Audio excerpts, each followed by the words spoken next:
ခေစာယောဂနဲ့ကွယ်လွန်လေပြီးဖြစ်တဲ့နာမည်ကျော်ဒီဇိုင်နာတူရေးခဲ့တဲ့စာလေးကောင်းလွန်လို့မျှဝေပေးပါစေ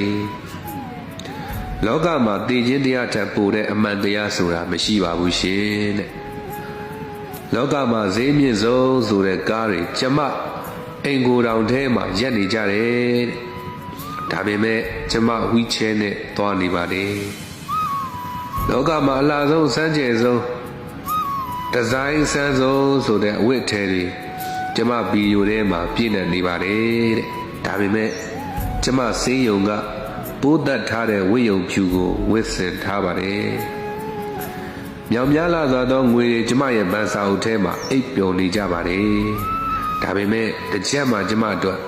အသုံးမဝင်တော့ပါဘူးတဲ့နန်းတော်ကြီးလာခန္ဓာကြီးကျယ်တဲ့အိမ်ကြီးကိုပိုင်ဆိုင်ပေမဲ့ကရင်သေးသေးလေးတစ်လုံးပေါ်မှာကျမအခု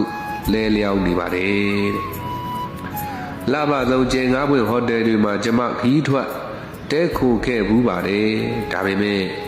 အခုစေးရုံတက်ခွဲခန်းနဲ့သွေးစစ်ခန်းကြားမှာကျမလူးလာခောက်တော့ခီးသွားနေရပါတယ်တနေ့ကျမစီကအော်တိုရဖို့လူထောင်ကြီးတန်းစီတိုးဝေးခဲ့ဘူးပါတယ်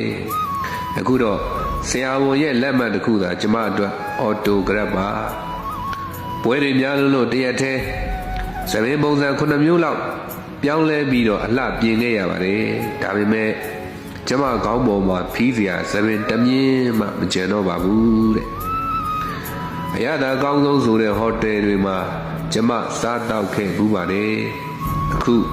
ဆေးတွေကသာကျမအတွက်အစာဖြစ်နေပါပြီ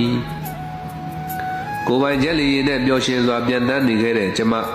ဆေးရုံဝရန္တာထွက်ဖို့တော့လူနှစ်ယောက်ကိုအားကိုးနေရပါပြီ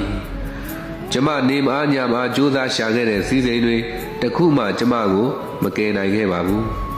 ကျမအတွက်အားကိုးရာမဖြစ်ခဲ့ပါဘူးချစ်ချင်းမေတ္တာနဲ့ဖေးမတဲ့မိသားစုဝင်တွေဘာမျောကိုးမှုမှမရှိတဲ့ကျမအတွက်ဆုတောင်းပေးနေကြပါတယ်တဲ့တကယ်ချင်းမိတ်ဆွေတွေသာကျမကိုစိတ်ဖြည်ရာစိတ်သက်သာရာအားစေးတွေပါဒါကြောင့်တဲ့